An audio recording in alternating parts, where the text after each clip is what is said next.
Hey guys, yet again, Richard Ogach, please subscribe to my YouTube channel. And I know that this is gonna go the way it goes. Thank you so much. So, tonight I had started a conversation about the differences in the US and African Kenya.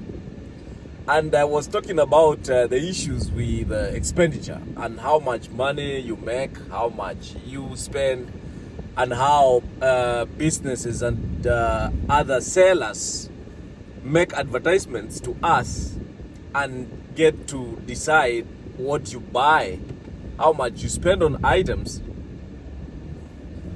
As I said, as we all know, it's a capitalistic kind of space where everything is about business.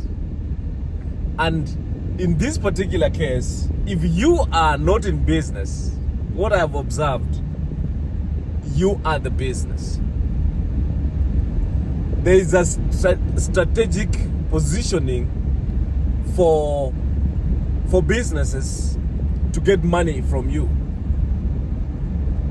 The people who are doing sales, because people have the capacity and ability to purchase items, you won't escape. Like for example, when you go to a store like Walmart, even how items are placed as you get into the store is by design.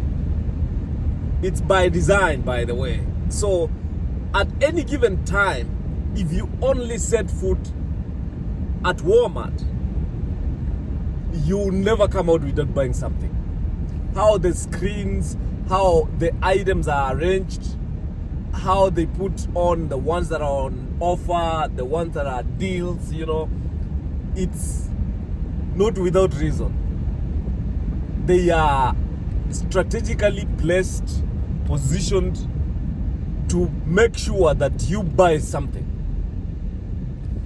I, like, out of curiosity, just went sometimes go and just sit just outside the main entrance at Walmart and look at what people are doing, what people are buying. Rarely do you see anybody go into Walmart and come out without buying something. Of course, sometimes you'd say the people who went in, they were just looking for something. And at times, there are people who going window shopping. And at times, maybe you don't find what you're looking for. But everyone has to buy something. You have to buy something. It's strategically arranged, the rows and everything that you buy on the rows and everywhere. For you to buy, you must buy. You have to buy. You have to buy something. You have to purchase something. That's beyond doubt. But even more to that is how marketing is done. Now, in fact, the biggest target on marketing are kids. The ads that are run during cartoons, when kids are watching cartoons on their tablets and TV, it's unbelievable.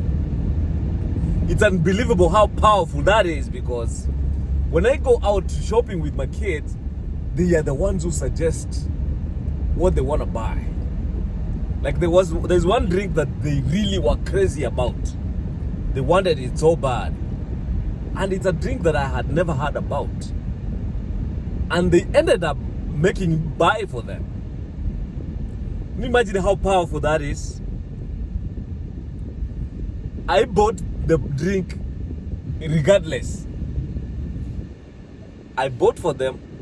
So you can imagine how much influence the kids have on your shopping or purchasing habits.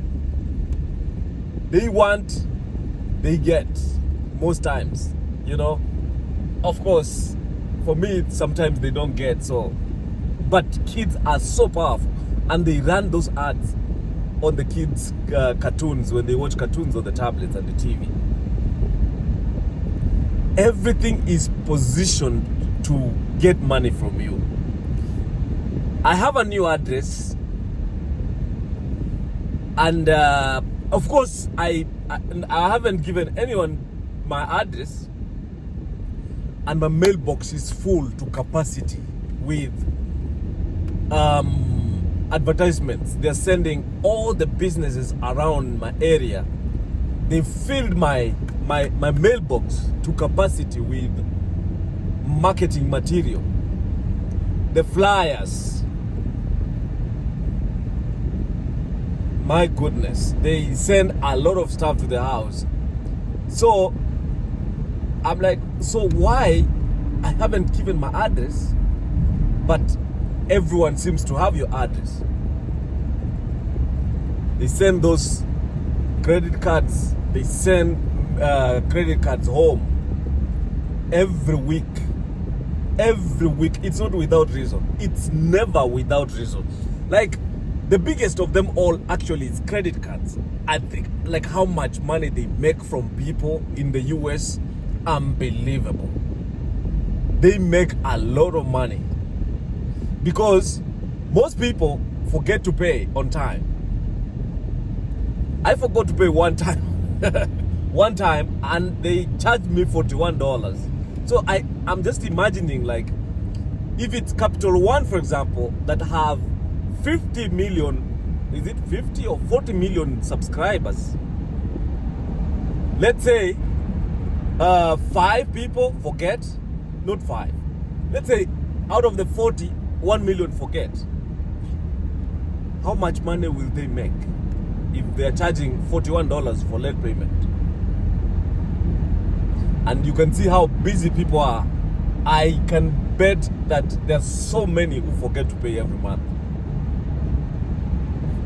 Credit cards and the, of course, buying and ability to shop stuff. Big deal, big deal.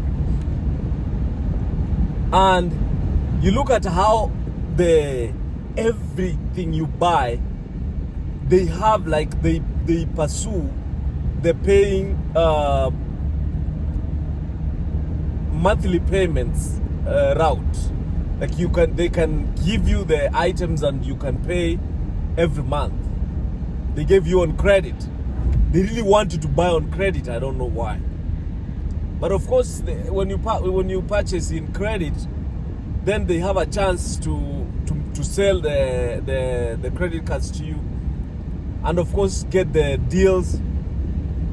They keep you like attached to them. Maybe they sell you another product, because I have a Capital One credit card, and they still send me other credit cards for me to subscribe again. Like, how does that even make sense?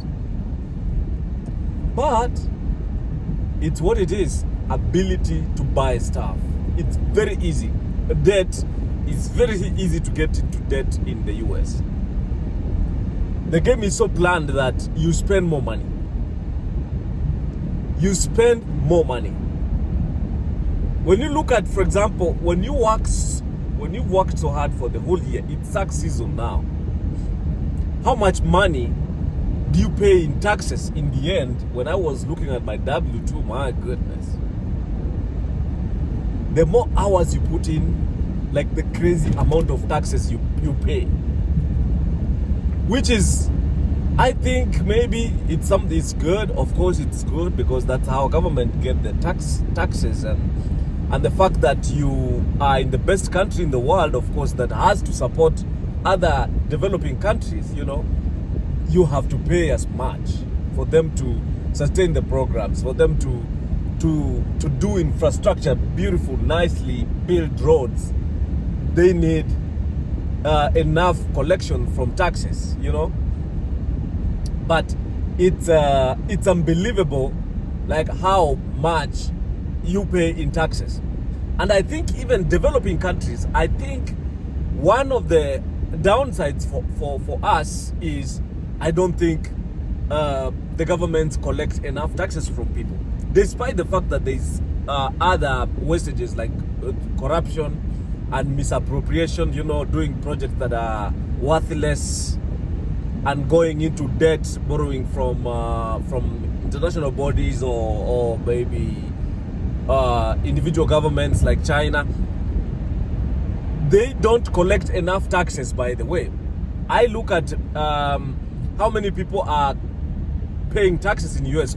Almost everybody who works, they pay taxes. Because the businesses and companies, they submit their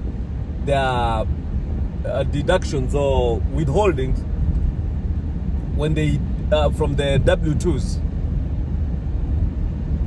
But like in Kenya, I think it's only employed people who pay taxes, and the employed, I think there are maybe fewer. I don't know, but there's so many people who don't have KRA pins. For example, if it's Kenya, they don't have KRA pins. That means they don't pay taxes, you know. But they need to collect more taxes from people, more taxes from individuals, more taxes from businesses, and then put measures to curb or prevent misappropriation in form of losses in theft, misappropriation, and corruption. So that's how it's structured.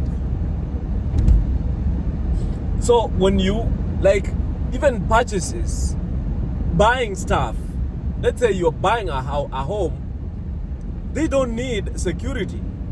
What they need is that you have a job and they've seen you have consistent income, and then your usage of credit cards, like your credit score. That's enough. That's good enough. But countries like if it's Kenya, there's no way you can buy a house if you don't have income, and this income has to be from a permanent and pensionable job. Most private businesses don't offer that except for government parastatals and big corporates. They have to know that you have a stable job, permanent and pensionable, preferably. And in fact, mostly government. If you're working for government, then you stand a chance to get a mortgage or whatever loan facility. And the interest rates are outrageously high in other countries. In Kenya, the lowest interest rate or offering banks is about, maybe, I'm not sure, I can confirm this, is 14.5%. Now I think it's gone to 17 or something.